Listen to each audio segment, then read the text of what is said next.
Hi friends, ಒಂದು ಐತಿಹಾಸಿಕ ದಿನ ಅಂತ ಹೇಳಬೇಕು. ಜಿಂಬಾಬ್ವೆ ಮತ್ತು ಆಸ್ಟ್ರೇಲಿಯಾ ಪ್ರೇಮ್ ದಾಸ್ ಕ್ರೀಡಾಂಗಣದಲ್ಲಿ ಆಸ್ಟ್ರೇಲಿಯಾದವರು ಮೊದಲು ಟಾಸ್ ಗೆದ್ದು ಜಿಂಬಾಬ್ವೆ ಅವರಿಗೆ ಬ್ಯಾಟಿಂಗ್ ಮಾಡಲು ಅವಕಾಶ ನೀಡ್ತಾರೆ. ಬೆನೆಟ್ ಅವರು 56 ಬಾಲಲ್ಲಿ 64 ರನ್, 7 4 ಅಜೇಯವಾಗಿ ಉಳಿತಾರೆ. ಓಪನರ್ ಬ್ಯಾಟ್ಸ್ಮನ್ನು ಮುರ್ಮಾನಿ ಅವರು 35 ರನ್, ವಿಕೆಟ್ ಕೀಪರ್ ಅವರು 21 ಬಾಲಲ್ಲಿ ಓಪನರ್ ಪಾರ್ಟ್ನರ್ಶಿಪ್ 61 ರನ್ ಹೊಡಿತಾರೆ.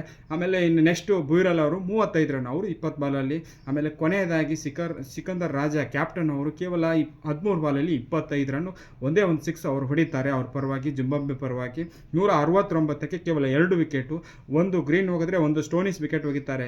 ಇನ್ನು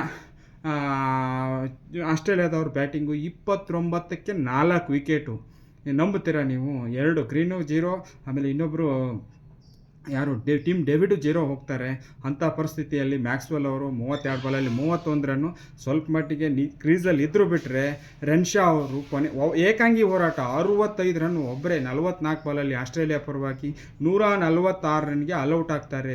ಇವಾನ್ಸ್ ಅವರು 3 ಓವರಲ್ಲಿ 18 ರನ್ನಿಗೆ 3 ವಿಕೆಟ್ ಹೋಗಿದ್ರೆ, ಮುಜರ್ಬಾನಿ ಅವರು ಜಿಂಬಾಬ್ವೆ ಪರವಾಗಿ T20 ಕ್ರಿಕೆಟ್ನಲ್ಲಿ 100 ವಿಕೆಟು, ಈ ದಿನ 4 ಓವರಲ್ಲಿ 18 ರನ್ ನೀಡಿ 4 ವಿಕೆಟ್ ಹೋಗೋದು ಗೆಲುವಿನಲ್ಲಿ ಪ್ರಮುಖ ಪಾತ್ರವನ್ನು ವಹಿಸ್ತಾರಂತೆ ಹೇಳಬೇಕು. ಇವರು ಯಾರವರು, ಮಯುಂಗ ಅವರು, ಡಾವ್ರಿಸ್ ಅವರ ಕ್ಯಾಚ್ ಅದ್ಭುತವಾಗಿ ಹಿಡಿದ್ರು.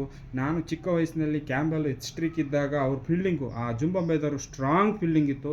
ಆ ರೀತಿ ನಾನು ಕೊನೆ ಒಂದು 2 ಓವರ್ ನೋಡಿದ್ರೆ ಆ ಥರ ಭಾಸವಾಯಿತು ನನಗೆ. ಒಂದು ಆಸ್ಟ್ರೇಲಿಯಾದವರ ಗೌರವ ಭಂಗ ಅಂತ ಹೇಳ್ಬೇಕು. ಕೇವಲ ಈ T20ಯಲ್ಲಿ ಪರ್ಫಾರ್ಮೆನ್ಸೇ ಮುಖ್ಯ ಅಂತ ಹೇಳ್ಬೇಕಾಗುತ್ತೆ. ಇಲ್ಲಿ ಯಾವ ಎಕ್ಸ್ಪೀರಿಯೆನ್ಸು ಯಾವುದು ವರ್ಕ್ ಆಗಲ್ಲ.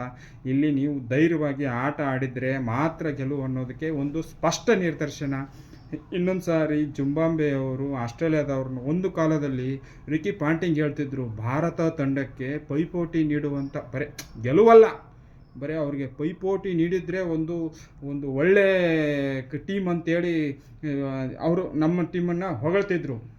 ಈಗ ನೋಡಿ ಅವ್ರ ಪರಿಸ್ಥಿತಿ, ಜಿಂಬಾಬ್ವೆ ಅವರ ವಿರುದ್ಧ ಸೋಲುವಂಥ ಪರಿಸ್ಥಿತಿ ಬಂದಿದೆ. ಆಸ್ಟ್ರೇಲಿಯಾಗೆ, ವಿಶ್ವವನ್ನು ಆಡುವಂಥ ಕ್ರಿಕೆಟ್ ದಿಗ್ಗಜರಿಗೆ ಈ ಥರ ಪರಿಸ್ಥಿತಿ ಬಂದರೆ ಅದು ಒಂದು ವಿಶೇಷ. 26 ವಿಶ್ವಕಪ್ಪದ T20 ವಿಶೇಷ ಅಂತ ಹೇಳಬೇಕು.